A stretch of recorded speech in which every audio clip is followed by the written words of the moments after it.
welcome to the Horrorfest. I'm your host, Freddy Krueger, and tonight we're talking about Candyman 2. That's right, that son of a bitch is trying to steal my MO by showing up in people's dreams and shit. Oh, he doesn't? Oh, you gotta say his name 5 times? Well, anyway, it's kind of similar, whatever. But it's fucking, Tony Todd, he's back as a Candyman. This time's a whole different fucking person, and yeah, he shows up in mirrors and shit. Let's watch.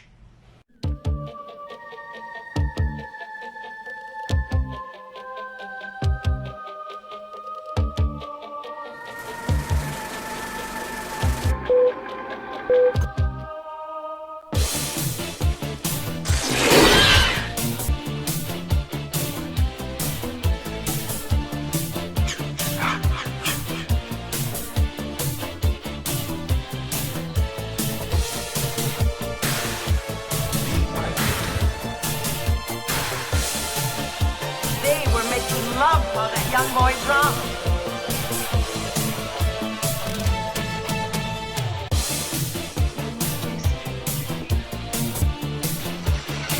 Trick or treat, motherfucker.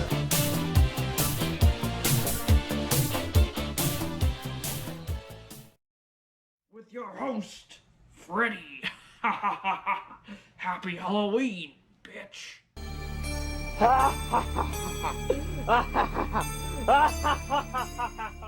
Howdy, y'all. I heard you're looking for Candyman, bitch. Alright, tonight for the Horrorfest, I'm taking a look at Candyman 2, Farewell to the Flesh. This one dives a little bit deeper into the origin of Candyman and how he became a hook-wielding, bee-loving, robe-wearing man in the mirror. So, let's jump into it. 3 years after the original film, a professor named Philip has written a book about the legend of Candyman, and he's in New Orleans doing a lecture about his life. We then learn that Candyman's real name is Daniel Robitaille, and that he was born to slaves following the Civil War. He then says Candyman's name 5 times into the reflection of a portrait of his novel. We all know that's a big no-no here, so he's doomed. Philip then meets Ethan, who tells him that his father was killed while investigating the deaths of 3 people who all died similar to the Candyman killings 3 years ago. Then, Philip is immediately killed by Candyman right after, and Ethan is made the #1 suspect, being investigated by 2 detectives, Levesque and Carver. The focus suddenly gets switched to Ethan's younger sister Annie and her family. Annie doesn't believe the legend, and again, you can't not believe unless you want fuckery to happen. So of course, her husband dies, and Candyman tells Annie that she's pregnant. After that, Annie's a believer, and her and Ethan dive deeper into the Candyman legend by visiting their father's friend Honor. Honor tells them more about the history of Candyman. He was a painter who was commissioned to paint a portrait of a wealthy landowner's daughter, but he quickly fell in love with his daughter, named Caroline, and paid the ultimate price.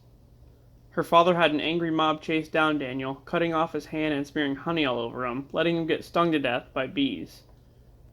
Then her father taunted him with a mirror. Upon his death, Caroline used the mirror to grant Daniel the ability to kill someone when they called his name. Which somehow was Candyman. They don't really say why they started calling him that. I don't know. Anyway, she also tells Annie that her father believed destroying the mirror would end the curse. Yeah, not likely. Then, like clockwork, Candyman appears and kills Honor, leaving the detectives to think Annie did it. After that, Annie goes to the cemetery where Daniel was born and finds Caroline's grave right next to his. Also, she learns that they had a daughter together. Uh-oh. A bigger bomb is dropped when Annie and Ethan both find out that they're descendants of Isabel, Candyman's daughter. Wow! Back at the police station, Ethan's being interrogated by Levesque when Candyman shows up and kills him. Ethan tries to escape, but is shot dead immediately. Wonderful. Annie then runs into Carver, who finally believes her after seeing the way Levesque died, and lets her go.